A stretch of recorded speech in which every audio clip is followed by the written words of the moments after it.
عجب ہے پرانوار خیر المدارس، خدا کا ہے گلزار خیر الحمدللہ وکفی والصلاة والسلام علی عباده الذین اصطفی اما بعد فاعوذ باللہ من الشیطان الرجیم بسم اللہ الرحمن الرحیم ومن احسن قولا ممن دعا الى اللہ وعمل صالحا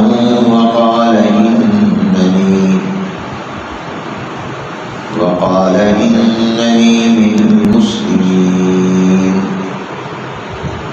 ولا تستوي الحسنة ولا السيئة ادفع بالتي هي أحسن فإذا الذي بينك وبينه عداوة كأنه ولي حميم وما يلقاها إلا الذين صبروا وما يلقاها إلا ذو حظ عظيم صدق الله العظيم وصدق رسوله النبي الكريم ونحن على ذلك لمن الشاهدين والشاكرين والحمد لله رب العالمين.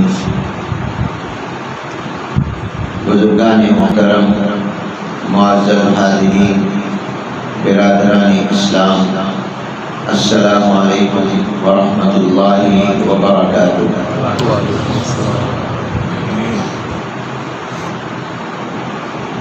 اللہ تبارک و تعالی نے ظاہری اور باطنی، جسمانی اور روحانی، مرئی اور غیر مرئی، نظر آنے والی اور نظر نہ آنے والی، محسوس ہونے والی اور محسوس نہ ہونے والی جو نعمتیں ہمیں عطا فرمائی ہیں، ان نعمتوں میں سب سے بڑی نعمت ایمان کی نعمت ہے. اسلام کی دولت جو پروردگار عالم نے ہمارے کسی مطالبے، ہمارے کسی درخواست اور ہمارے کسی استحقاق کے بغیر ہمیں عطا فرمائی.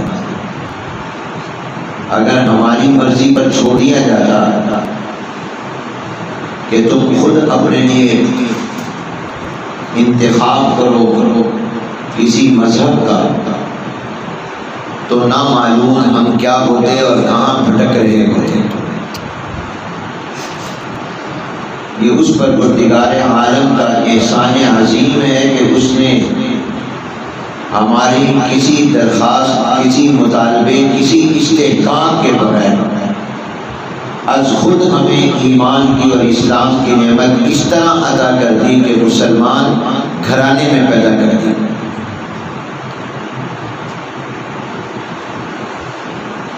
اور یہ ایمان کتنی بڑی نعمت ہے. دنیا کی ہدایت اور آخرت کی نجات اور نجات کلی اسی ایمان پر موقوف ہے. سب کچھ ہو، ایمان نہ ہو تو کچھ بھی نہیں. کچھ بھی نہ ہو، ایمان ہو تو سب کچھ ہے.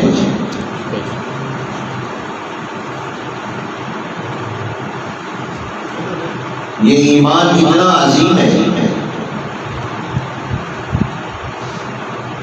کہ حکیم الامت، مجدد الملت والدین حضرت مولانا محمد اشرف علی تھانوی رحمۃ اللہ علیہ فرماتے ہیں کہ جب مومن پل صراط سے گزرنے پر لگے گا، پل صراط جہنم کے اوپر ہے، تو جب یہ وہاں پہنچے گا تو جہنم اس سے کہے گی اے مومن جلدی گزر جا، تیرے ایمان کا نور میری آگ کی شدت، حرارت اور گرمی کو بجھا رہا ہے۔ وہ آگ جہنم کی جو دنیا کی آگ سے 70 گنا زیادہ ہے، جس کی حرارت، جس کی تپش، جس کی گرمی ہے، یہاں کی آگ سے 70 گنا زیادہ ہے۔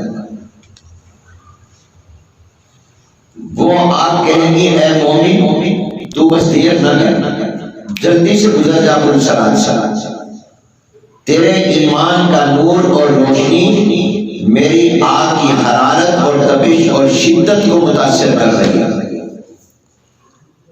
یہ ہے ایمان کا نور۔ میں اس کی تعبیر یوں کرتا ہوں کہ ساری دنیا جہنم سے پناہ مانگتی ہے اور جہنم مومن کے ایمان کے نور سے پناہ مانگتی ہے۔ میرا تو وجود آپ کے ساتھ ہی ہے، یہ وجود ختم ہو جائے گا اگر مومن یہاں رکا۔ یہ ہے ایمان، یہ ہے وہ نور یسعی نورهم بین ایدیہم وبایمانہم۔ ایک عالم فرماتے کہ ایمان اگر نہ ہو تو حاجیوں کو پانی پلانا بھی کام نہیں آتا، ایمان ہو تو فاحشہ عورت کا پیاسے کتے کو پانی پلانا بھی کام آتا۔ مکے کے کافر مشرک وہ بیت اللہ کی عظمت اور احترام ان کے دل میں تھا، وہ عمرہ بھی کرتے تھے، حج بھی کرتے تھے، اور اتنا احترام مشرکین مکہ اور کفار مکہ کے دلوں میں بیت اللہ اور خانہ کعبہ کا تھا کہ بعض لوگ اپنی داڑھیوں کے ساتھ بیت اللہ کی صفائی کیا کرتے تھے اور آنے والے حاجیوں کو پانی پلاتے، ان کی خدمت کرتے۔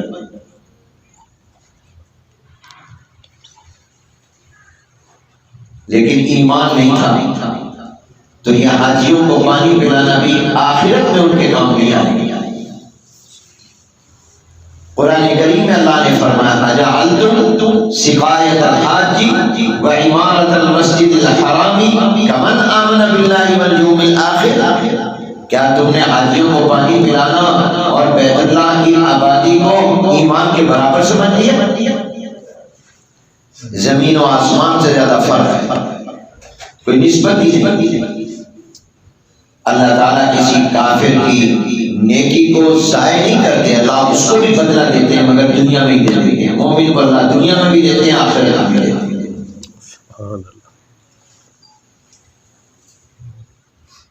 تو ان کے یہ کام نہیں آیا، مگر پہلی قوموں میں ایک عورت تھی، آپ نے سنا ہوگا، حضور اکرم جناب نبی کریم صلی اللہ علیہ وسلم نے ارشاد فرمایا ایک فاحشہ عورت، بدکارہ عورت، اس نے ایک پیاسے کتے کو دیکھا، خود پہلے پیاسی تھی، پانی کی تلاش میں تھی، بلبلا رہی تھی، ایک کنواں نظر آیا تو وہاں سے اس نے پانی پیا تو اس نے کہا جو میری کیفیت ہے اس کتے کی بھی یہی ہوگی۔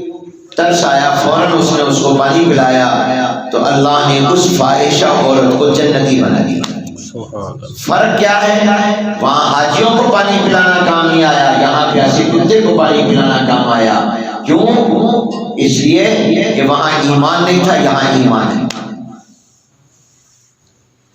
یہ ایمان اتنی بڑی نعمت اور دولت جو اللہ تعالیٰ نے مجھے اور آپ کو بغیر کسی مطالبے کے، بغیر کسی استحقاق کے اور بغیر کسی درخواست کے خود دے دیا۔ اس کا کرم ہے کہ اس نے ہمیں مسلمان خاندان گھرانے میں پیدا کیا، ورنہ ہم پتہ نہیں کہاں بھٹک رہے ہوتے، کیا ہوتے۔ کوئی یہ سوچے کہ میں عقل کی بنیاد پر اللہ کو تلاش کر لوں گا تو امیر شریعت سید عطا اللہ شاہ بخاری رحمۃ اللہ علیہ فرماتے تھے جس نے اپنی عقل سے اللہ کو ڈھونڈا اس کو دھوکے لگ گئے، اس کو اللہ نہیں ملا۔ کسی کی عقل نے کہا تیرا خدا سورج ہے، اس نے سورج کی پوجا شروع کی۔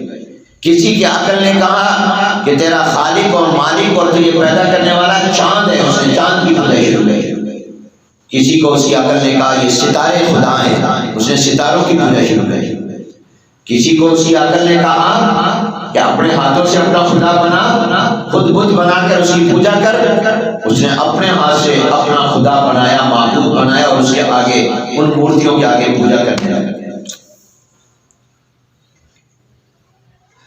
میں ایک مرتبہ ہندوستان گیا تو ممبئی گیا، وہاں حکیم الاسلام حضرت مولانا قاری محمد طیب صاحب رحمۃ اللہ علیہ کے داماد رہتے تھے، مولانا حامد الانصاری غازی رحمۃ اللہ علیہ، بڑے عالم تھے، ادیب تھے، بڑے فاضل تھے، ہم ان کے مہمان ہیں۔ یہ 1982-83 کا واقعہ، 82-83 کا،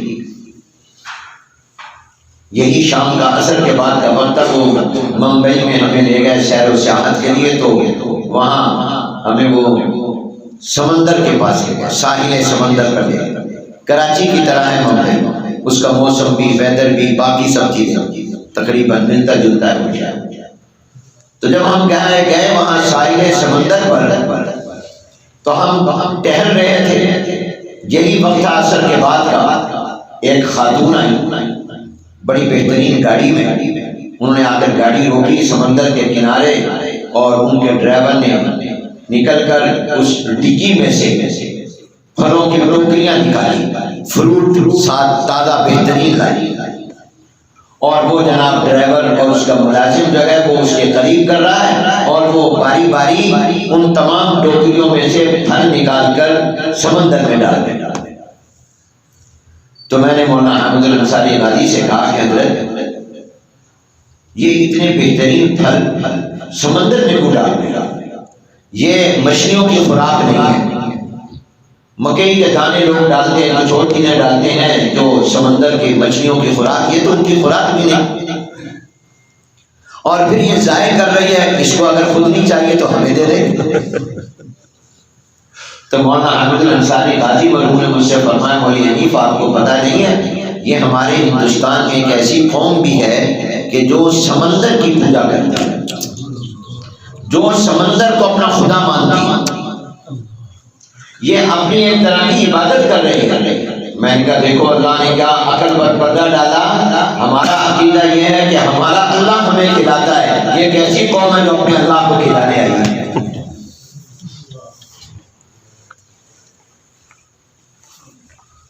کتنے دنیا میں بڑے سے بڑے عقل مند ہیں، وہ اپنی عقل سے ایمان اور اسلام تک نہیں پہنچ سکے، بہت سارے ایسے، بعض پہنچے بھی لیکن عقل پر اعتماد نہیں کیا جا سکتا۔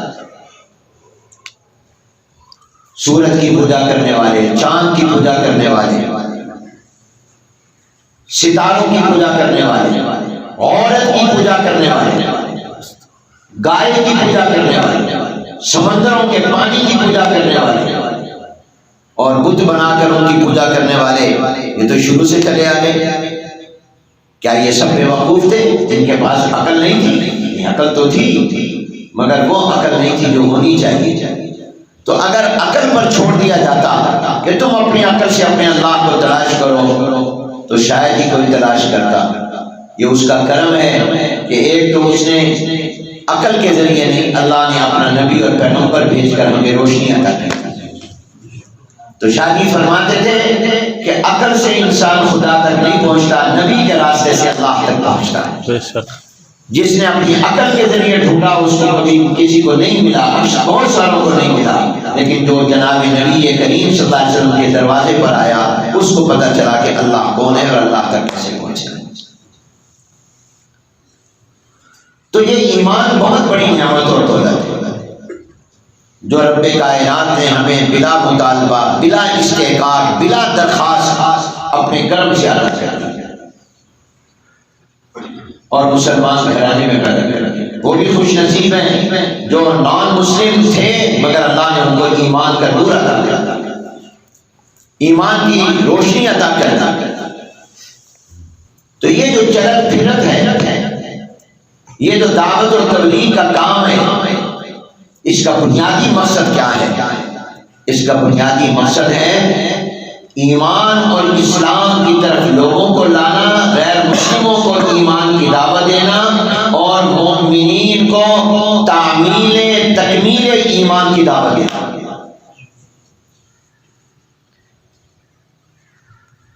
دو بڑے مقصد، ایک مقصد ہے اللہ موقع دے تو غیر مسلموں کو ایمان اور اسلام کی طرف لانا،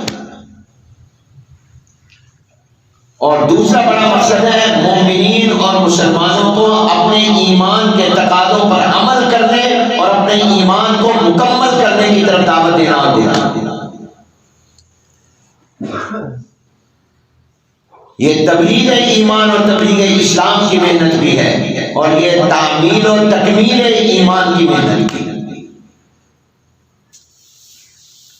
اور اس محنت کی کیا چیزیں ہیں؟ مقام تو آپ کا ہے، کل حضرات تشریف لائے، میں نے کہا ہمیں آپ سے استفادہ کرنا ہے، ہم آپ کا بیان سنیں، اس لیے کہ آپ بالفعل اللہ کے راستے میں، ظاہر ہے کہ جو بات آپ کی ہوگی وہ ہماری تو نہیں، جو اللہ نے آپ کو نوازا ہے ہم تو اس سے محروم ہیں۔ آپ تو اللہ کے راستے میں ہیں، آپ کا سونا عبادت، آپ کا جاگنا عبادت، آپ کا بیٹھنا عبادت، آپ کا چلنا عبادت، آپ کا کھانا عبادت، پینا عبادت، ہر چیز آپ کی عبادت ہے۔ تو مقام تو آپ کا ہے، حکم کی تعمیل میں آپ کے لیے نہیں، اپنے لیے پہلے اور بعد میں آپ کے لیے عرض کر رہا ہوں۔ حضرت تھانوی رحمۃ اللہ علیہ فرماتے ہیں کہ جب بھی میں اپنے اندر کسی چیز کی کمی محسوس کرتا ہوں تو میں اس پر واز کرنا شروع کر دیتا ہوں۔ کسی اور کو فائدہ ہو نہ ہو، مجھے اپنے آپ کو ضرور فائدہ ہو کہ یہ جو بات تو دوسروں کو کہہ رہا ہے اتنی اچھی ہے تو خود کیوں نہیں عمل کرتا۔ مجھے خود سنایا حضرت مولانا محمد یوسف لدھیانوی شہید رحمۃ اللہ علیہ، یہ ہمارے جد امجد ہمارے دادا حضرت مولانا خیر محمد صاحب جلندری رحمۃ اللہ علیہ کے شاگرد بھی تھے، مرید بھی تھے، اور جامعہ خیر المدارس ملتان میں انہوں نے پڑھا۔ وہاں جامعہ العلوم الاسلامیہ پنڈوریٹون کراچی میں ایک عرصے تک رہے۔ مجھے خود انہوں نے سنایا کہ ایک مرتبہ میں نے آپ کے دادا جان کو خط لکھا، چونکہ میرا اصلاحی تعلق ان سے تھا، کہ قرآن کریم کی آیت مبارکہ میں ہے لِمَ تَقُولُونَ مَا لَا تَفْعَلُونَ كَبُرَ مَقْتًا عِندَ اللَّهِ أَن تَقُولُوا مَا لَا تَفْعَلُونَ، وہ بات لوگوں کو کیوں کہتے ہو جس پر تمہارا اپنا عمل نہیں۔ اللہ کو اس سے ناراضگی ہوتی ہے کہ لوگوں کو وہ بات کہو جس پر تم خود عمل نہیں کرتے۔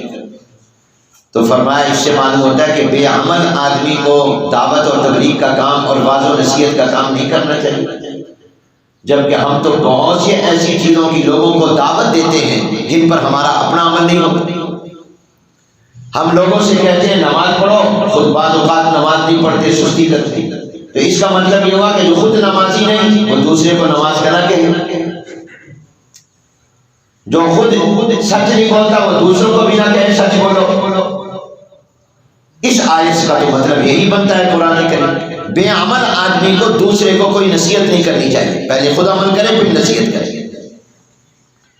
تو فرماتے ہیں یہ میں نے اپنا سوال اور اشکال لکھ کر آپ کے دادا جان کی خدمت میں خط میں بھیجا، تو حضرت نے اسی پر لکیر کھینچ کر، جیسے بزرگوں کا طریقہ ہوتا ہے کہ وہ کنارے پر حاشیے پر جواب دے دیتے ہیں اسی کاغذ پر، تاکہ سوال بھی سامنے رہے جواب بھی سامنے رہے۔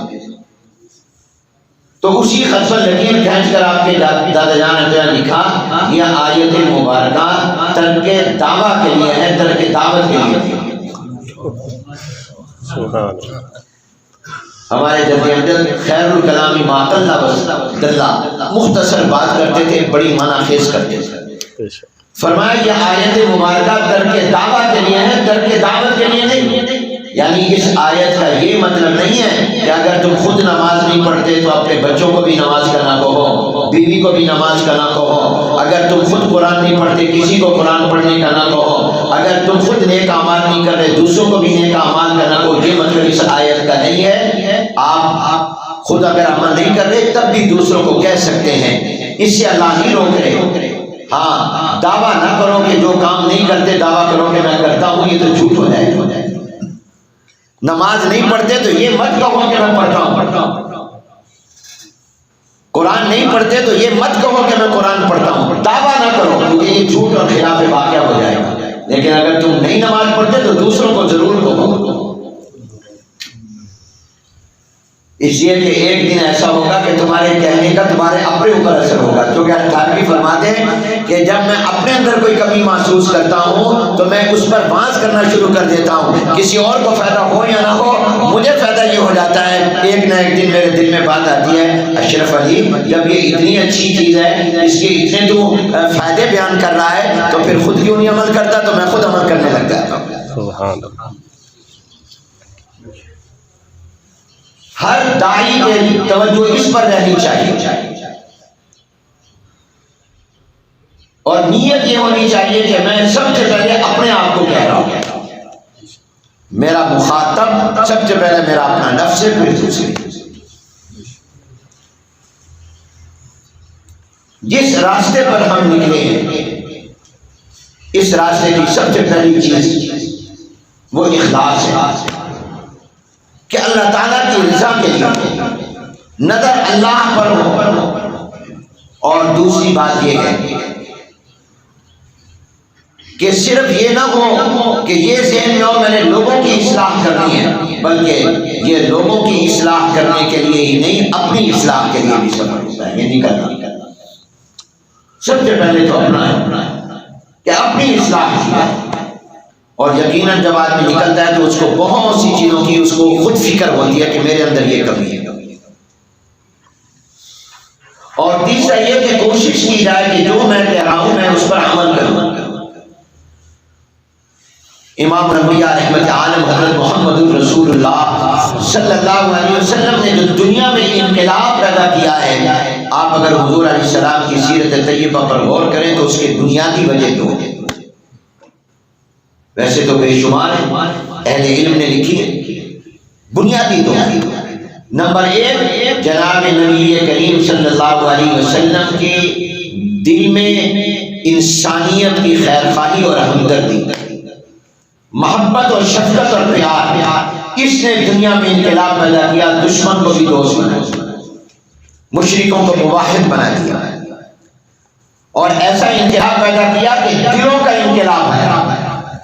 آپ ایک جھلک دیکھیں کہ حضرت عمر بن خطاب رضی اللہ تعالیٰ عنہ بیت اللہ کا طواف کر رہے ہیں, اور طواف کرتے ہوئے حجر اسود کو بوسہ دینا چاہتے ہیں, مگر ہجوم زیادہ ہے تو دور سے کھڑے ہو کر کہتے ہیں حجر اسود تو ایک پتھر ہے, نہ میرے نفع کا مالک نہ میرے نقصان کا مالک. اگر محمد الرسول اللہ صلی اللہ علیہ وسلم کو اپنی آنکھوں سے میں نے تجھے بوسہ دیتے ہوئے نہ دیکھا ہوتا تو عمر بھر تجھے کبھی بوسہ نہیں دیتا.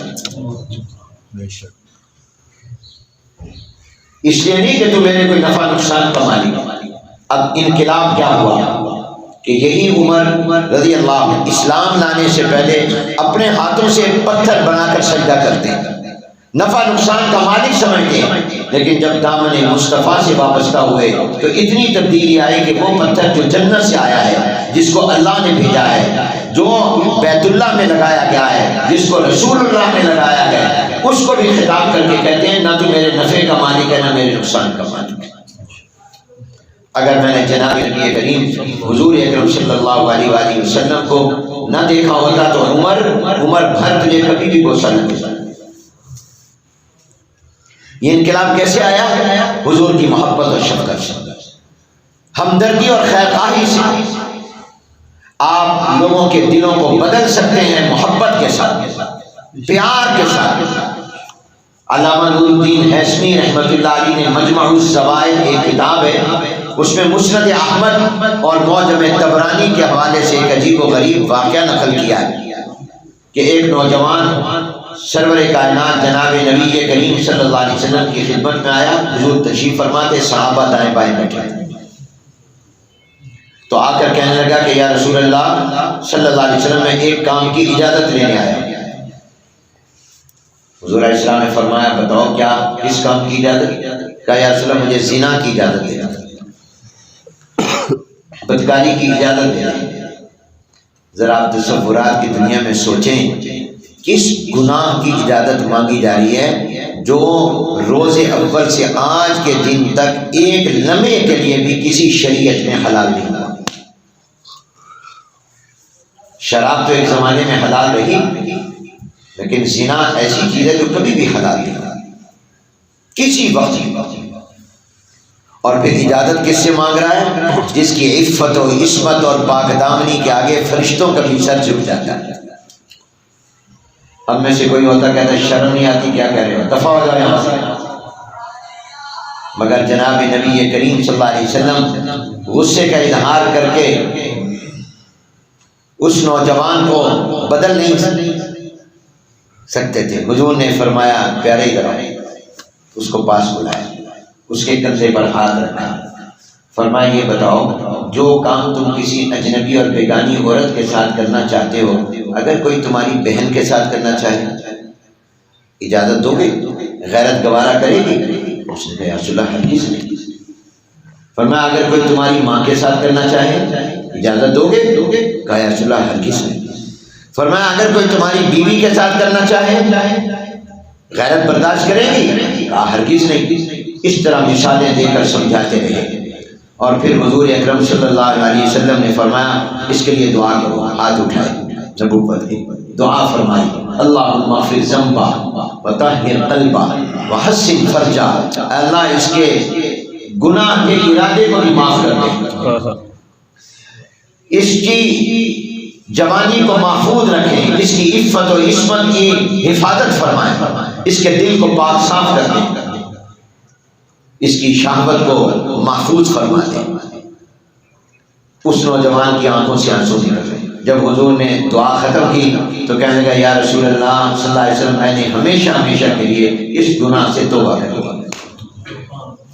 ہمیشہ ہمیشہ کے لیے میں نے اس گناہ سے توبہ کر لی۔ اب حضور غصے ہو کر اپنے جذبات کو تسکین تو دے دیتے، مگر اس کی دل کی دنیا تو نہ بدلتی۔ حضور کے پیار نے اور شفقت اور محبت نے، خیر خواہی اور ہمدردی نے اس کو گناہ کے گڑھے میں گرنے سے بچا لیا اور ہمیشہ کے لیے اس کی زندگی کی قائم کر دی۔ کوئی پتہ نہیں ہوتا کس لمحے کس کے دل کی دنیا بدل جائے، اس لیے اس راستے میں ہر وقت اللہ سے بھی مانگے اور اس فکر میں بھی رہے، اور یہ نہ سوچے یہ ڈاکو ہے، یہ بدماش ہے، یہ تو میری بات ہی نہیں سنے گا، اس کو بات کرنے کا فائدہ ہی نہیں۔ کوئی معلوم نہیں آپ کو اور مجھے کیا پتا اللہ کی تقدیر میں اس کی دل کی دنیا بدلنے کا کون سا وقت لکھا ہے اور کس کو اللہ نے ذریعہ بنا دیا۔ ایک بڑے محدث گزرے عبداللہ بن مسلمہ قعنبی، یہ عراق کے شہر بصرہ میں رہتے تھے، بدماش تھے اور اپنے زمانے کے مننے تننے بدماش تھے، بری صحبت تھی، اٹھنا بیٹھنا غلط لوگوں کے ساتھ تھا۔ ایک دن صبح کے وقت اپنے گھر کے باہر اپنے دوستوں کا انتظار کر رہے تھے، کہیں کاروائی کے لیے جانا تھا۔ کوئی برائی ایسی نہیں تھی جو ان میں نہ ہو، انتظار کر رہے تھے اپنے دوستوں کا کہ آئیں گے پھر کہیں چلیں گے کسی مہم پر۔ اتنے میں ایک سواری دیکھی، اس زمانے کی سواری اونٹ یا گھوڑا ہوتا تھا، ایک سواری دیکھی کہ اس پر ایک شخصیت بیٹھی ہے اور اس سواری کے پیچھے لوگوں کا ایک بہت بڑا ہجوم ہے، جلوس ہے، دائیں اور بائیں بھی لوگ ہیں، جب میں غفیر ہے، اور ایک بڑی ہستی اس پر بیٹھی۔ ان کا خیال ہوا کہ کوئی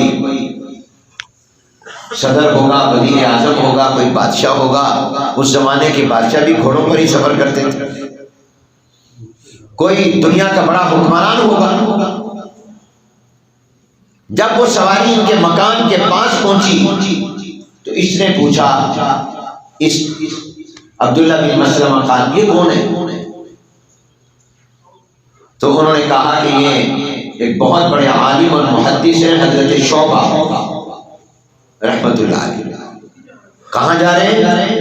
کہا کہ یہ فلاں جگہ روزانہ جاتے ہیں، وہاں جا کر حدیث کا سبق پڑھاتے ہیں، اور یہ ساتھ جو ہیں یہ سب ان کے شاگرد ہیں، اور یہ جائیں گے اور ابھی جا کر حدیث کا سبق پڑھائیں گے، جناب نبی کریم صلی اللہ علیہ وسلم کی احادیث کا درس دیں گے۔ تو عبداللہ بن مسلمہ قعنبی بھی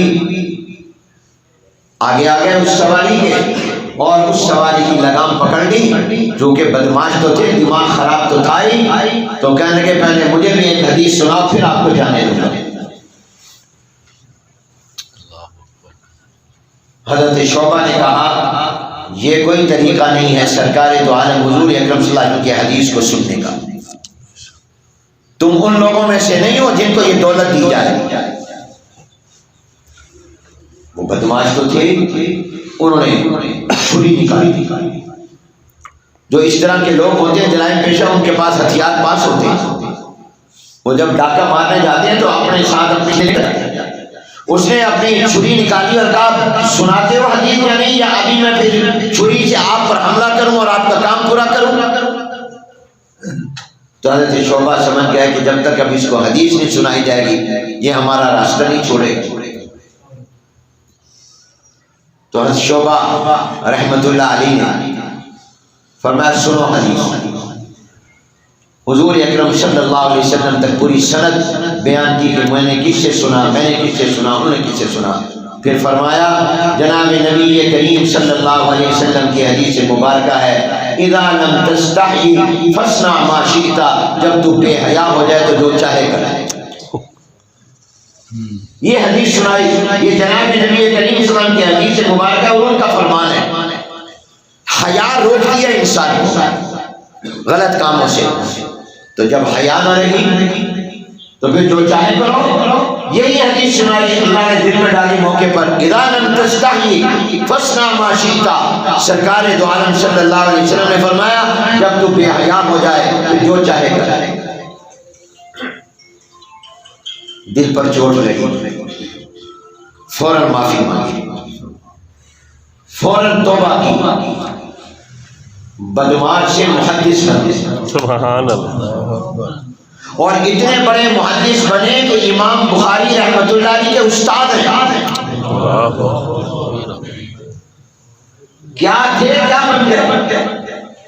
کہاں بدماش اور کہاں امیر المومنین فی الحدیث محمد بن اسماعیل البخاری، جن کی صحیح جامع بخاری شریف قرآن کے بعد سب سے زیادہ صحیح کتاب ہے۔ ابھی عبداللہ بن مسلم مسلمہ قعنبی ان کے دادا کا نام ہے، دادے کی نسبت میں قعنبی کہتے ہیں۔ یہ امام بخاری جیسے عظیم محدث کے استاد بنے۔ امام بخاری ان کے شاگرد ہیں۔ مدینہ منورہ چلے گئے، وہاں امام مالک رحمۃ اللہ علیہ تھے، جا کر امام مالک کے شاگرد بنے۔ امام مالک رحمۃ اللہ علیہ سے احادیث سنی اور پھر امام مالک نے جو کتاب حدیث میں موطا امام مالک لکھی اس کے راویوں میں سے ایک یہ راوی ہے عبداللہ بن مسلمہ قعنبی۔ اللہ جس کو چن لے۔ بدماش کو محدث بنا ذالک فضل اللہ یؤتیہ من یشاء۔ این سعادت بزور بازو نیست، تان بخشت خدائے بخشتا۔ یہ رتبہ بلند ملا جس کو مل گیا، ہر مدعی کے واسطے دار الرسل کا۔ تو یہ عبداللہ بن مسلمہ قعنبی، اب ہم ان کی بخاری شریف میں حدیثیں پڑھتے ہیں، امام بخاری کے استاد ہیں۔ موطا امام مالک کے راویوں میں سے ایک راوی ہے۔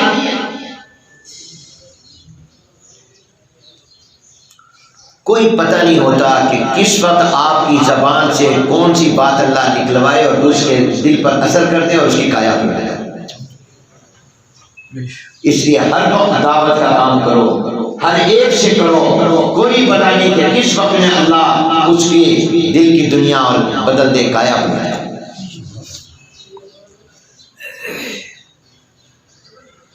تو سب سے پہلی چیز تو اخلاص، اللہ کی رضا، پھر اپنی اصلاح کی فکر۔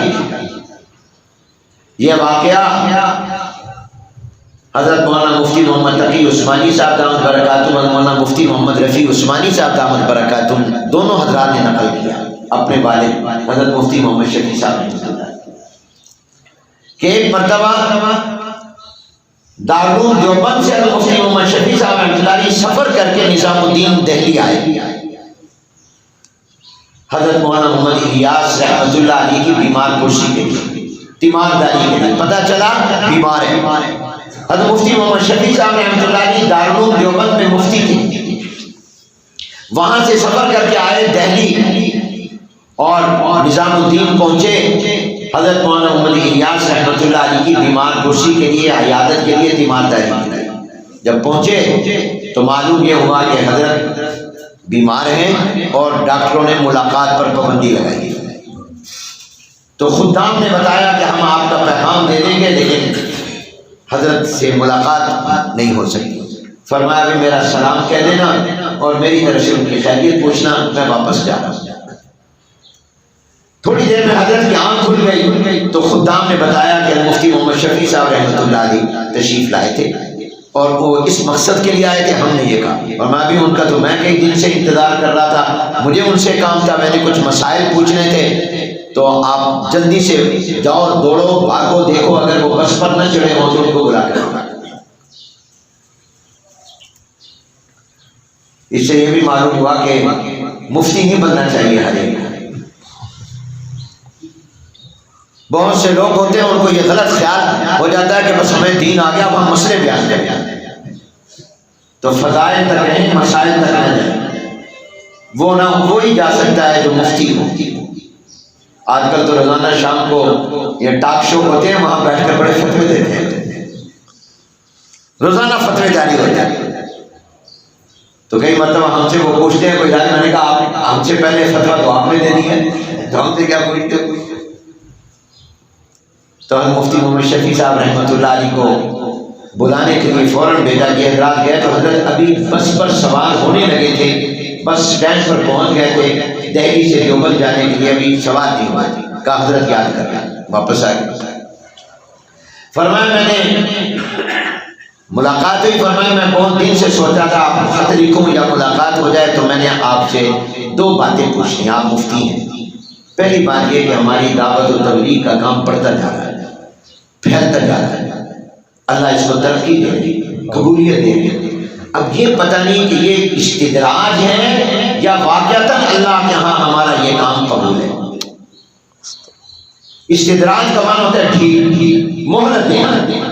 کہیں اللہ تعالیٰ ہمیں مہلت دے رہا ہو کہ ہمارا کام بڑھ رہا ہے اور ہم خوش ہو رہے ہوں اور اللہ کے ہاں قبول نہ ہو. تو آپ مفتی ہیں، آپ بتائیے یہ ڈھیل ہے یا اللہ کے ہاں قبول ہے؟ شواہد اور قرائن کیا بتاتے ہیں؟ دوسری بات یہ کہ مجھے ڈر لگتا ہے کہ یہ کام کس طرح بڑھتا پھیلتا جا رہا ہے، کہیں عوام کے ہاتھوں میں نہ چلا جائے، علماء کی سرپرستی نہ ختم ہو جائے. سر مفتی محمد شفیع صاحب رحمۃ اللہ علیہ نے کہا دوسری بات کا جواب پہلے عرض کرتا ہوں، یہ بات آپ کی درست ہے، علماء کی سرپرستی رہنی چاہیے، علماء کی سرپرستی میں یہ کام ہونا چاہیے. عوام کام کریں، عام لوگ بھی نکلیں اور کام کریں، مگر علماء کی نگرانی میں، اور علماء کو واقعتاً نکلنا چاہیے اور جماعتوں میں وقت لگانا چاہیے. اس لیے آپ کے لیے سال نہیں ہے، علماء کے لیے سال ہے. اب سال ہے 2 سال، سال آپ کے لیے شرط نہیں ہے سال، عالم کے لیے شرط ہے سال. آپ کو یوں بھی کہہ سکتے ہیں پوری زندگی ہے. تو فرمایا یہ تو جہاں تک اس بات کا تعلق ہے کہ آپ کو ڈر ہے کہ یہ پتہ نہیں اللہ ہمیں ڈھیل دے. فرعون کو اللہ نے کتنی ڈھیل دی، جو انا ربکم الاعلی کا دعویٰ کرتا ہے، تو اللہ کبھی ڈھیل بھی دیتا ہے. یہ قبول. تو فرمایا آپ اطمینان رکھیں. یہ فکر کس کو پیدا ہو رہی ہے؟ حضرت مولانا محمد الیاس رحمۃ اللہ علیہ. ہر وقت اللہ سے ڈر ہے کہ پتہ نہیں میرا یہ کام اللہ کے ہاں پسند اور قبول بھی ہے یا نہیں. تو حضرت مفتی محمد شفیع صاحب رحمۃ اللہ علیہ نے عرض کیا حضرت آپ اطمینان رکھیں، یہ قبول ہی قبول ہے. کہا کیا دلیل ہے؟ فرمایا اس کی دلیل ہے آپ کے دل میں اس فکر کا پیدا ہونا. اگر یہ اللہ کے یہاں قبول نہ ہوتا، ڈھیل ہوتی، تو اللہ آپ کے دل میں اس کا وسوسہ اور خیال بھی نہ آنے دیتا اور آپ کو یہ ڈر بھی پیدا نہ ہوتا. ایک لمحے کے لیے بھی فرعون کے دل میں کبھی یہ خیال نہیں آتا کہ میں غلط کر رہا ہوں. اور اسی طرح بہت سارے غلط لوگ گناہگاروں کو سب تو ٹھیک کر رہے ہیں، آپ کے دل میں یہ خوف پیدا ہونا ہی دلیل ہے کہ آپ کا یہ کام اللہ کے یہاں قبول ہے. لیکن دیکھیے فکر ہے، اور اس راہ میں بہت سے لوگوں سے واسطے پڑتے ہیں. تو میں یہ درخواست کرتا ہوں کہ اللہ نے موقع دیا آپ حضرات کو قرآن کریم کی ان آیات کا اور جناب نبی کریم صلی اللہ علیہ وسلم کی ان احادیث کا مطالعہ اس زمانے میں ضرور کریں جن میں اللہ نے قرآن کریم میں اور حضور اسلام احادیث مبارکہ میں داعی الی اللہ کے مبلغ کے اوصاف بیان کیے. ان آیات مبارکہ کا مطالعہ کریں، ساتھ عالم ہوں سے اس کا مطلب پوچھیں. ایسے ایسے چیزوں کی رہنمائی ملتی ہے. کیا اللہ نے ہمیں عظیم پیغمبر دیا، سبحان اللہ، سبحان اللہ، کامل و مکمل دیا، آخری نبی کا امتی بنایا. انسانی عقل دنگ رہ جاتی ہے کہ جناب نبی کریم صلی اللہ علیہ وسلم نے 1400 سال پہلے وہ چیزیں بتا دی ہیں جو میرے اور آپ کے وہم و گمان میں بھی، اور آپ کی ہر چیز سے ہمیں رہنمائی دی. ابھی ہم نے بخاری شریف میں جب ہرقل کے نام حضور علیہ السلام نے والا نامہ لکھا تو اس کو پڑھا. آپ حضرات جانتے ہوں کہ کتنے آداب دعوت اس سے معلوم ہوئے. ہرقل یہ روم کا بادشاہ تھا، اس کا نام ہرقل تھا اور سرکاری لقب اس کا قیصر تھا. اس زمانے میں دو بڑی سلطنتیں تھیں، ایک روم اور ایک یہ فارس و ایران. جیسے ایک زمانے تک امریکہ اور روس دو بڑی طاقتیں تھیں، اس دور کی سپر طاقتیں دو تھیں، روم اور فارس و ایران. ان دونوں میں بھی زیادہ دنیا پر قبضہ اور زیادہ بڑی سلطنت روم کی تھی. اور روم کے اندر یہ رواج تھا، دستور تھا کہ جو بھی ان کا بادشاہ ہوتا تھا اس کا سرکاری نام و لقب قیصر ہوتا تھا. جیسے ہمارے ملک میں جو بھی ریاست کا سربراہ ہوگا اس کو صدر مملکت کہیں گے، جو انتظامیہ اور حکومت کا ہوگا اس کو وزیر اعظم کہیں گے. ان کے اپنے ذاتی نام اس سے الگ ہوں. اور قیصر بھی اس لیے تھا کہ قیصر کا معنی ہے چاک کیا ہوا. یہ سب سے پہلے جب لقب بنا تو اس لیے بنا کہ یہ ایک ایسا بچہ تھا جو ماں کے پیٹ میں تھا اور ماں فوت ہو گئی، ماں مر گئی. اب بچہ پیٹ میں اور ماں کی ڈیتھ ہو گئی تو اس کو چاک کر کے نکالا گیا. تو ان کی رومی زبان میں قیصر کا معنی ہوتا تھا جس کو چاک کیا گیا ہو، چاک کر کے نکالا گیا ہو، پیٹ کو پھاڑ کر نکالا گیا ہو. انہوں نے کہا یہ تو بڑے اعزاز کی بات ہے کہ ماں فوت ہو گئی، بچہ بالکل زندہ نکل آیا. جب وہ بادشاہ بنا تو اس کا نام انہوں نے قیصر رکھ دیا. پھر اس کے بعد یہ طے کر دیا کہ جو بھی بادشاہ ہوگا اس کو قیصر کہیں گے. اس لیے قیصر روم سیرت کی کتابوں میں آپ یہ پڑھیں گے. نام اس کا ہرقل تھا. جناب نبی کریم صلی اللہ علیہ وسلم نے جب حدیبیہ میں ایگریمنٹ کیا مشرکین مکہ اور کفار کے ساتھ، یہ سن 6 ہجری میں ایگریمنٹ ہوا تھا. مکہ سے پہلے جگہ آتی ہے حدیبیہ، وہاں پر آپ نے کفار مکہ سے ایگریمنٹ کیا. واپس آئے مدینہ طیبہ میں تو حضور اکرم صلی اللہ علیہ وسلم نے ارادہ کیا اب مکے کے لوگ ہم پر حملہ نہیں کریں گے، اب دنیا کے بادشاہوں کو میں اسلام کی دعوت دوں. تو سن 7 ہجری میں مدینہ طیبہ آئے ہوئے 7واں سال تھا. محرم کے مہینے میں شروع میں سال میں حضور علیہ السلام نے دنیا کے مختلف بادشاہوں کو اسلام قبول کرنے کی دعوت دی. روم کے بادشاہ کو بھی خط لکھا اور بھیجا حضرت دحیہ کلبی رضی اللہ عنہ. یہ حضور علیہ السلام کے وہ صحابی تھے، بڑے خوبصورت تھے. اکثر جبرائیل علیہ السلام ان کی شکل میں آیا کرتے تھے. اور اس سے یہ پیغام ملتا ہے کہ جب کسی کو اپنا نمائندہ بنا کر بھیجو تو خوبصورت کو بھیجو. اس لیے کہ اگر کسی کی شکل ہی اتنی خوبصورت نہ ہو تو جس کے پاس بھیجو وہ اس کو اپنے دفتر میں نہیں داخل ہونے دیتا. اس کا بھی اثر پڑتا ہے. تو جناب نبی کریم صلی اللہ علیہ وسلم نے حضرت دحیہ کلبی رضی اللہ عنہ کو بھیجا. اور اللہ بھی جبرائیل کو اکثر جب انسانی شکل میں بھیجتے تھے دحیہ کلبی کی شکل میں بھیجتے تھے رضی اللہ تعالیٰ. یہ گئے خط لے کر.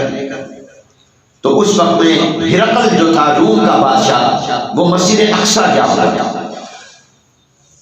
وہ روم میں نہیں تھا، وہ ان کا جہاں پائے تخت تھا، سلطنت کا جہاں کیپیٹل تھا وہاں نہیں تھا. اور وہ اپنی ایک نظر پوری کرنے گیا ہوا تھا. ان کی فارس اور ایران سے لڑائی ہوتی رہتی تھی. ایک ایسی لڑائی ہوئی تھی جس میں رومیوں کو بہت بڑی مار پڑی تھی، بہت بڑی مار پڑی. اور اس کی وجہ سے رومی بہت پریشان تھے. ان کا بہت بڑا جانی مالی نقصان اور بہت سے علاقے پر ایران اور فارس والوں نے قبضہ کر لیا تھا. تو اس وقت میں روم کے بادشاہ ہرقل نے نظر مانی تھی کہ اللہ اگر تو نے ہمیں یہ علاقے واپس کروا دیے اور اگلی لڑائی میں ہمیں فتح ہو گئی تو میں عبادت کرنے کے لیے مسجد اقصی جاؤں گا، بیت المقدس جاؤں گا. اور آپ کو یہ بھی بات شاید تاریخی پس منظر معلوم ہو کہ سلوات جناب نبی کریم صلی اللہ علیہ وسلم کے دور میں جب یہ دونوں بڑی طاقتیں تھیں، ان میں جو فارس اور ایران کے لوگ تھے وہ آگ پرست تھے، وہ مجوسی تھے، وہ آتش پرست تھے، اور رومی جو تھے یہ اہل کتاب تھے، یہ حضرت موسیٰ علیہ السلام کو مانتے تھے، حضرت عیسیٰ علیہ السلام کو، بعد کے لوگ یہ کرسچن عیسائی تھے، حضرت عیسیٰ علیہ السلام کو مانتے تھے، موسیٰ علیہ السلام تو پہلے تھے، لیکن یہ انجیل کو مانتے تھے، ایک نبی کو مانتے تھے، یہ اہل کتاب تھے، یہ آسمانی مذہب کو ماننے والے، آسمانی کتاب کو ماننے والے، اس لیے جب لڑائیاں ہوتی تھیں اگر ایران و فارس والوں کو فتح ہوتی تو مکے کے کافروں کو خوشی ہوتی، مشرکین مکہ جشن مناتے تھے اور کہتے تھے دیکھو وہ ہمارے پیر بھائی ہیں یا ہمارے جیسے ہیں، وہ بھی شرک کرتے ہیں، ہم بھی شرک، وہ آگ کی پوجا ہم بتوں کی پوجا، تم غلط ہو، تم ملتے، تم مشابہ ہو اہل کتاب کے، رومیوں کے، اور ہم مشابہ ہیں فارس۔ تو فارس اور ایران والوں کو فتح ہوتی تو کون جشن مناتے، خوشی مناتے؟ کافر و مشرک مکے کے اور عرب کے۔ اور اگر رومیوں کو فتح ہوتی تو مسلمان خوش ہوتے تھے، کیوں؟ رومی کیا تھے؟ اہل کتاب تھے۔ اس لیے قرآن کریم میں آتا ہے جب ان کو مار پڑی تو ان کو اللہ نے آیتیں اتاری، الف لام میم غلبت الروم فی ادنی الارض وهم من بعد غلبهم سیغلبون، کیونکہ کافر جشن منا رہے تھے، اللہ نے فرمایا چند سالوں میں ہی دوبارہ ہم رومیوں کو غلبہ دے دیں گے۔ چنانچہ پھر رومی چند سالوں میں غالب آ گئے، سیدنا صدیق اکبر نے تو قسم کھا لی تھی۔ یہ میں نے ویسے ذرا تاریخی پس منظر عرض کیا، تو یہ ہرقل گیا ہوا تھا بیت المقدس، تو حضرت دحیہ کلبی وہاں پہنچے، حضور علیہ السلام کا والا نامہ دیکھا۔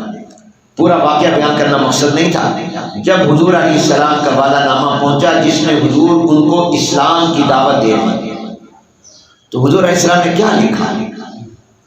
من محمد رسول اللہ الی ہرقل عظیم الروم، یہ خط ہے محمد الرسول اللہ صلی اللہ علیہ وسلم کی طرف سے ہرقل کے نام۔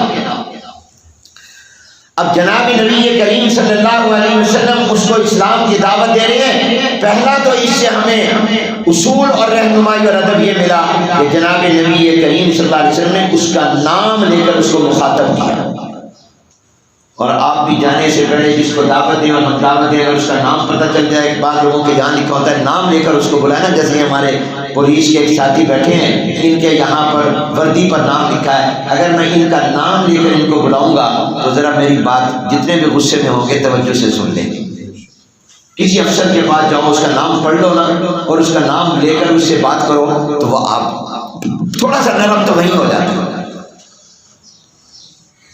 تو حضور علیہ السلام نے اس میں اس کا نام لیا ہرقل، اور پھر آگے حضور علیہ السلام نے اس کو عزت دی، کیا کہا؟ عظیم الروم، میں یہ ہرقل کے نام خط بھیج رہا ہوں جو روم کا بڑا آدمی۔ کہتے ہیں حضور علیہ السلام نے اس کو روم کا بادشاہ نہیں لکھا، کیوں نہیں لکھا؟ کہ اگر حضور یہ لکھ دیتے تو اس کی بادشاہت پر مہر لگ جاتی کہ جناب نبی کریم صلی اللہ علیہ وسلم نے اس کو بادشاہ مان لیا ہے، جبکہ ہمارے ہاں تو بادشاہ صرف اللہ ہے۔ تو اس لیے جناب نبی کریم صلی اللہ علیہ وسلم نے ملک الروم نہیں لکھا، عظیم الروم لکھا، لیکن اس نے ساتھ یہ بھی کہ اس کے پروٹوکول کا خیال کیا، اس کی عزت کا خیال کیا، اس کو کوئی ایسے لفظ سے نہیں کہ اس کو مانوس نہ کرے، اس کو مانوس کرنے کی کوشش کی، تاکہ یہ میری بات توجہ سے سن لے۔ الہ ہرقل عظیم الروم فرمایا، روم کے بڑے آدمی کا نام، یہ میں خط لکھ رہا ہوں۔ اور جب بھیجا تھا دحیہ کلبی رضی اللہ عنہ کو فرمایا تھا یہ خط جا کر براہ راست نہ دینا، اس کے فلاں گورنر کو دینا، وہ خط میرا آگے پیش کرے گا۔ اس میں بھی کہتے ہیں اہل علم فرماتے ہیں حضور علیہ السلام نے پروٹوکول اور آداب شاہی کا خط خیال رکھا، ڈائریکٹ جا کر نہ دینا، اس کے پہلے گورنر کو دینا، وہ گورنر میرا آگے خط پیش کرے گا۔ کتنی بڑی رہنمائی مل رہی۔ آگے فرمایا السلام علی من اتبع الہدی، جناب نبی کریم صلی اللہ علیہ وسلم نے فرما دیا کہ اگر تم کسی غیر مسلم کو خط لکھو یا اس سے بات چیت ہو تو اس کو اس طرح سلام نہ کرو جیسے مسلمان کو کرتے ہو السلام علیکم ورحمۃ اللہ وبرکاتہ، نہیں بلکہ اس کو کہو السلام علی من اتبع الہدی، سلام علی من اتبع الہدی، جو بھی ہدایت کی پیروی کرے اس کے اوپر سلام کیا، سلام علی من اتبع الہدی۔ اور اس کے بعد فرمایا اما بعد فإنی ادعوک بدعایت الاسلام، میں تمہیں اسلام کی دعوت دیتا ہوں، اسلم تسلم، اسلام لے آؤ، دنیا میں بھی محفوظ رہو گے، آخرت میں بھی محفوظ رہو گے۔ فإنی ادعوک بدعایت الاسلام اسلم تسلم فإن تولیت فعلیک اسم الیریسیین، بلکہ آگے ایک اور جملہ لکھا اسلم تسلم یؤتک اللہ اجرک مرتین، ہرقل اسلام قبول کر لو، اللہ تمہیں دوہرا ڈبل ثواب عطا کرے گا، ایک اپنے اسلام لانے کا، ایک تمہاری عوام بھی تمہیں دیکھ کر اسلام لائے گی تو ان کا ثواب بھی تمہیں ملے گا، کیونکہ سبب ان کو بھی ملے گا تمہیں بھی ملے گا، کیونکہ لوگ تو بادشاہوں کو دیکھ کر فالو اس کو کرتے ہیں، اس کی پیروی کرتے ہیں۔ یؤتک اللہ اجرک مرتین، تو پہلا ادب یہ معلوم ہوا کہ جناب نبی کریم صلی اللہ علیہ وسلم نے اس کے لقب، اس کے مقام، منصب کو بھی پیش نظر رکھا، اس کا نام جو لیا تو بڑے اس طرح انداز سے لیا کہ وہ مانوس، وہ اپنی کوئی توہین انسلٹ محسوس نہ کرے، اس کو عظیم لکھا، بڑا آدمی، پھر سلام بھی لکھا، اور تیسرا ادب یہ معلوم ہوا کہ جناب نبی کریم صلی اللہ علیہ وسلم نے جب اس کو اسلام کی دعوت دی تو اس کی ترغیب بھی دی، اور لیکن آگے فرما دیا فإن تولیت، اگر بات نہ مانی فعلیک اسم الیریسیین، پھر یاد رکھ صرف تجھے اکیلے اپنے کفر کا گناہ نہیں ہوگا، اپنی عوام کے کفر کا گناہ بھی ہوگا، وہ تیری وجہ سے کفر پر رہیں گے۔ تو اس سے علماء نے لکھا کہ اس سے یہ بھی اصول معلوم ہوا کہ پہلے ترغیب دو، ترغیب بعد میں، پہلے خوشخبری اور ڈرانا بعد میں، اس کو مانوس کرو اپنے ساتھ۔ پھر جناب نبی کریم صلی اللہ علیہ وسلم نے اس میں قرآن کی ایک آیت لکھی یا اہل الکتاب تعالوا الی کلمۃ سواء بیننا، اب حضور اکرم صلی اللہ علیہ وسلم نے آیتوں میں جو آیت کا انتخاب کیا تو حضور یا ایھا الکافرون والی آیت بھی تو لکھ سکتے تھے، قل یا ایھا الکافرون لا اعبد ما تعبدون، نہیں، اگر اس کو یوں کہتے ہوئے کافر، وہ بات سنتا، انہوں نے فرمایا یا اہل الکتاب، اے آسمانی کتاب کو ماننے والوں، آ جاؤ، جو آپ کے اور ہمارے درمیان کامن چیز ہے کہ اللہ کی عبادت کریں گے اور کسی کے اس کے ساتھ شریک نہیں ٹھہرائیں گے، اللہ کے علاوہ کسی کو رب نہیں بنائیں گے، اس پر آ جاؤ۔ اس سے معلوم ہوا کہ مانوس کرنا۔ حضرت تھانوی رحمۃ اللہ علیہ کے پاس جماعت والے گئے اور جا کر کہنے لگے حضرت ایک دکاندار کے پاس ہم گئے، ہم نے اس کو منت سماجت کی دعوت دی، گشت میں ہم اس کو مسجد میں لے آئے، وہ الحمدللہ ہمارے ساتھ مانوس ہو گیا اور اس کے بعد وہ مسجد میں آنے لگ گیا، مگر اب 2-4 ہفتے گزرے ہیں، اب ہم جاتے ہیں دکان پر وہ ہماری بات ہی نہیں سنتا، توجہ ہی نہیں کرتا، حالانکہ وہ تو ہمارے ساتھ مانوس ہو گیا تھا، بیٹھنے لگ گیا تھا۔ تو ہم آپ کو طریقہ بتائیں کہ کس طرح ہم دوبارہ اس کو نمازی بنائیں، دین کی طرف لائیں۔ تو تھانوی رحمۃ اللہ نے فرمایا بھائی لگتا ہے کہ توا ابھی گرم نہیں ہوا، تم نے روٹی پہلے لگا دی،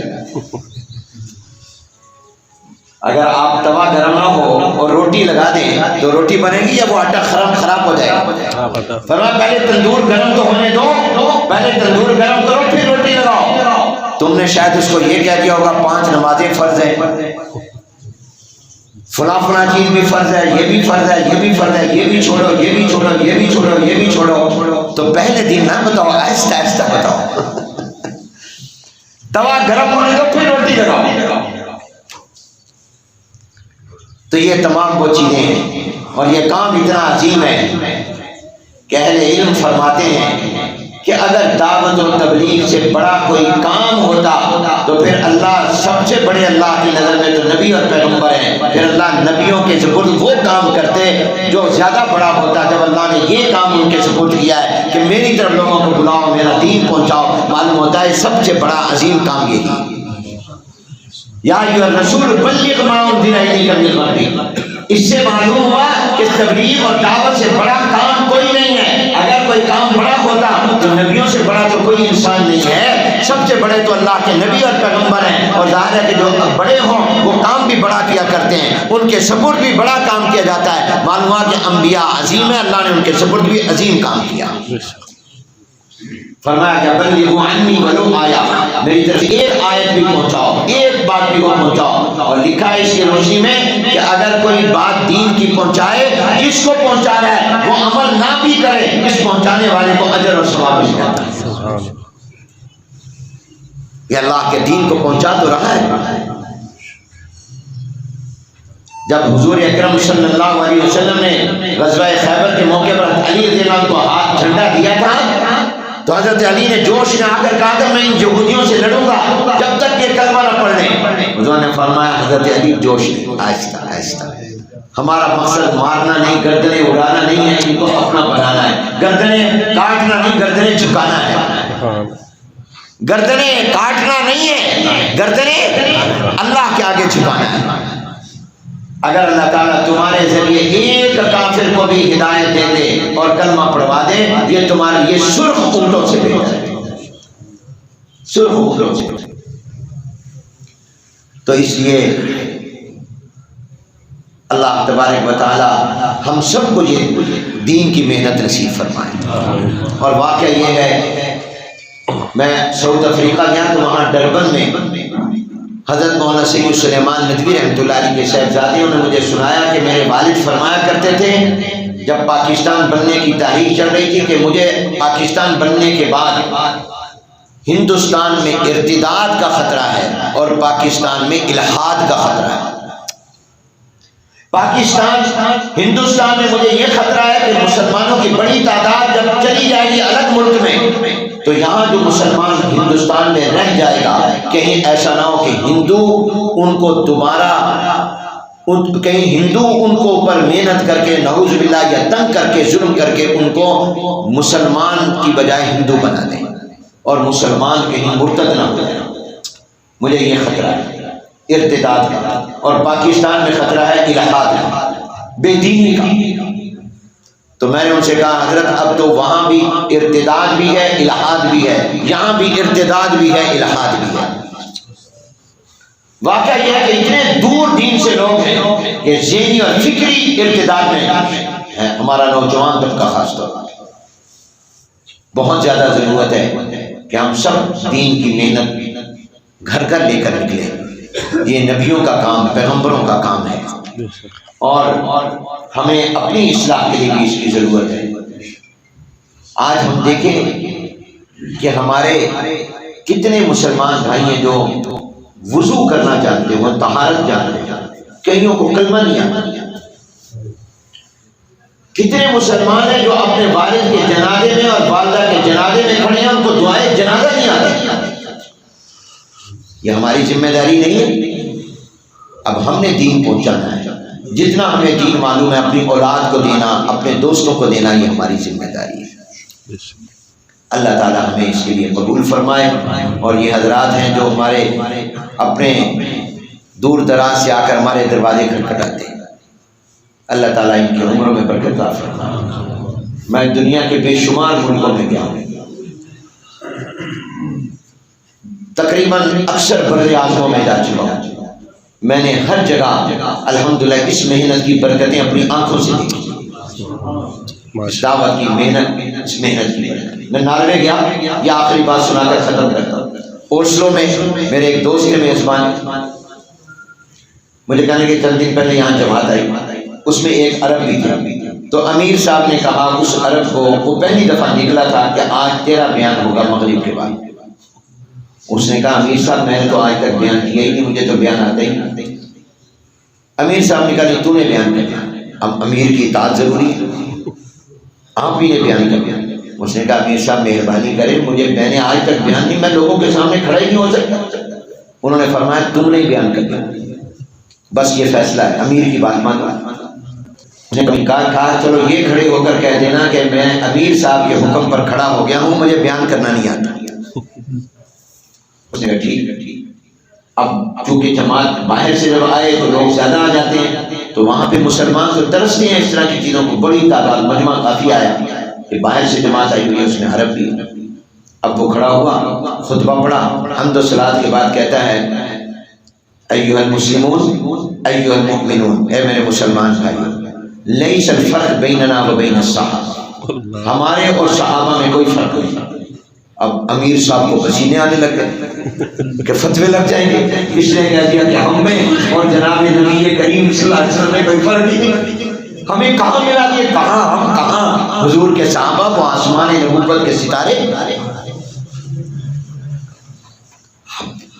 ہے۔ اس کو یہ بھی نہیں کہہ سکتے بیٹھ جا، کہتا ہے لیس الفرق بیننا و بین الصحابہ، الفرق بیننا و بین الصحابہ فقط شبر واحد، کہتا ہے ہمارے اور صحابہ میں کوئی فرق نہیں ہے، صرف یہ ایک ہاتھ کا فرق ہے، یہ اشارہ کیا اس نے، اس کو شبر کے ایک ہاتھ، کہتا ہے ہمارے اور صحابہ کے درمیان کتنا فرق ہے، ایک ہاتھ، جتنا یہ فاصلہ اتنا ہی فرق ہے، پھر یہاں رکھا، کہتا ہے جہد الصحابہ ہنا جہدنا ہنا، صحابہ کی محنت دل پر تھی، ہماری پیٹ پر، وما علینا، یہ ہے دریا بکوزہ، سمندر کو ایک چھوٹے سے برتن میں جمع کرے، کہتا ہے ہمارے اور صحابہ میں کوئی فرق نہیں، صرف ایک بالشت کا فرق ہے، اتنا فرق ہے، پھر یہاں رکھ کے سمجھایا ان کی ساری محنت دل پر تھی، ہماری ساری محنت پیٹ پر ہے، ان کی محنت دل پر تھی کہ میرے دل میں ایمان ہو، تقویٰ ہو، اللہ کا ڈر ہو، اللہ کی محبت ہو، دین کی محبت ہو، وہ دل پر محنت کرتے تھے، تقویٰ ہو، اور ہماری محنت کیا ہے، پیٹ پر، صبح سے شام تک، رات تک یہ مل جائے، وہاں سے پیسہ، وہاں سے پرافٹ، یہ بزنس، کس لیے، پیٹ کے، بس یہ بات ہے۔ وآخر دعوانا عجب ہے پورنوار خیر المدارس، خدا کا